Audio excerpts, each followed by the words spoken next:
దయ్యాలు గుడిలోకి రావాలంటేనే భయపడతాయి. కానీ మన దేశంలో ఒక గుడిని దయ్యాలు ఒకే ఒక రాత్రిలో కట్టాయంటే మీరు నమ్ముతారా? Hello friends, welcome to our channel. మనిషిని నడిపించే శక్తి అయినా యుక్తి అయినా పాజిటివ్ నెగిటివ్ రెండూ ఉంటాయనేది నిజం. చిన్నప్పటి నుంచే మనకు దేవుడు అంటే భక్తి, దయ్యం అంటే భయం అలాగే పెరిగాం. దేవుడి గుడి అయినా దేవుడు నివసించిన ప్లేసెస్ గురించి అయినా సరే మన దగ్గర ఖచ్చితంగా ఆధారాలు ఉన్నాయి. అలాగే చాలా పురాణాల్లో కూడా కథనాలు ఉన్నాయి.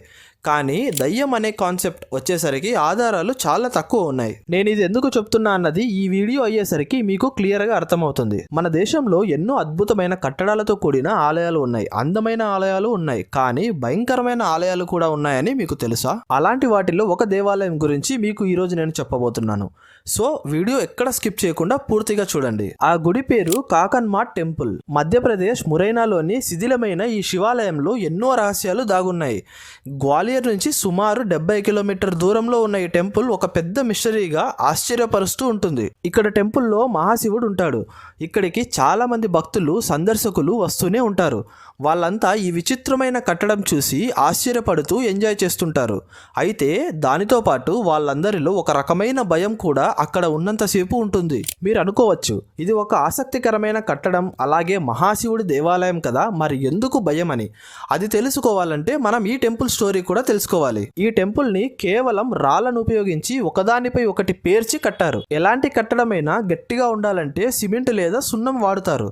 కానీ ఈ గుడి కట్టడానికి ఎలాంటి బైండింగ్ మెటీరియల్ వాడలేదు. కేవలం పెద్ద రాళ్లను చిన్న రాళ్లను నిలువుగా పేర్చి గోపురాన్ని మలచడం ఒక అద్భుతమైన విషయం అని చెప్పుకోవాలి. ఈ టెంపుల్ చూడటానికి చాలా అందంగా కళాత్మకంగా ఉంటుంది. కానీ ట్విస్ట్ ఏంటంటే ఈ టెంపుల్ ని రాత్రికి రాత్రే దయ్యాలు ప్రేతాత్మలు కలిసి కట్టాయని చెప్తుంటారు. అందుకే ఇక్కడికి వెళ్లే సందర్శకులు భక్తులంతా ఒక చిన్నపాటి భయంతో ఉంటారు. దీన్ని 9వ శతాబ్దం నుంచి 11వ శతాబ్దం మధ్య కట్టారన్నది పురావాస్తు పరిశోధకుల అంచనా. 115 అడుగుల ఎత్తులో ఉన్న ఈ గుడి ఇప్పటికీ చెక్కు చెదరకుండా ఉంది. అయితే ఈ టెంపుల్ కట్టడంలో కొంత నిర్మాణం ఆగిపోయినట్లుగా ఒకవైపు కర్రలు కట్టి ఉంటాయి. ఎన్నో ప్రకృతి వైపరీత్యాల వల్ల ఆ ప్లేస్ చుట్టూ ఉండి ఎన్నో కట్టడాలు పురాతనమైనవి నేలమట్టమయ్యాయి. కానీ ఈ టెంపుల్లోని ఒక్క రాయిని కూడా కదల్చలేకపోయాయి. ఆలయం మధ్యలో శివలింగం ఉంటుంది.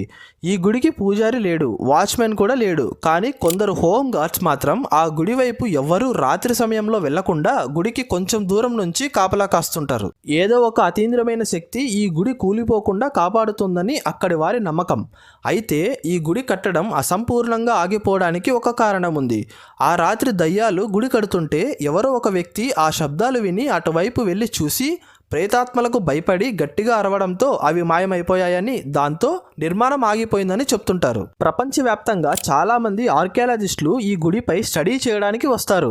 అయితే వాళ్ళు చుట్టుపక్కల రీసెర్చ్ చేస్తారు, కానీ ఈ టెంపుల్ని టచ్ చేసే సాహసం చెయ్యరు. అయితే ఇప్పటికీ ఈ గుడి చుట్టూ కొన్ని రాళ్ళు చెల్లాచెదురుగా పడి ఉంటాయి. అవి ఆ గుడి నిర్మాణానికి యూజ్ చేయాల్సినవని, నిర్మాణం మధ్యలో ప్రేతాత్మలు గుడిని వదిలి వెళ్ళిపోవడంతో అవి అక్కడే ఉన్నాయని అక్కడి వారి నమ్మకం. కొందరైతే ఈ కథనాలను కొట్టిపారేస్తారు. అవన్నీ శత్రువులు గుడిపై దాడి చేసి కూల్చిన రాళ్లే అని వాదిస్తారు. అయితే ఆ రాళ్లను తీసుకెళ్లాలని ట్రై చేస్తే ప్రమాదమని కింద ఉన్న ఏ రాయిని కదిల్చినా గుడి మొత్తం కదిలినట్లు ఒక రకమైన శబ్దం వస్తుందని చెప్తారు. దాంతో ఈ గుడి రహస్యం ఇప్పటికీ మిస్టరీగానే మిగిలిపోయింది. ఈ మిస్టరీ గురించి మీరేమనుకుంటున్నారో కమెంట్స్లో చెప్పండి. ఇలాంటి ఎన్నో వింతలు మనకు తెలియకుండా చాలా మన దేశంలో ఉన్నాయి. అలాంటి వాటి గురించి మీకు చెప్పడానికి నేను ఖచ్చితంగా ట్రై చేస్తాను. అలాగే ఇలాంటి మరిన్ని ఇంట్రెస్టింగ్ వీడియోస్ మీకు తీసుకొస్తాను. మనం 500 సబ్స్క్రైబర్స్కి దగ్గరలో ఉన్నాం. సో మన ఛానల్కి ఎవరైనా కొత్త వారు వస్తే కంటెంట్ నచ్చితే ఈ వీడియోకి లైక్ కొట్టి మన ఛానల్ సబ్స్క్రైబ్ చేసేయండి. మీరు సబ్స్క్రైబ్ చేసి సపోర్ట్ చేస్తే నాకు కూడా రెగ్యులర్గా మంచి స్టోరీస్ అండ్ వీడియోస్ చేయడానికి ఒక మోటివేషన్ ఉంటుంది. Thank you. See you in the next video.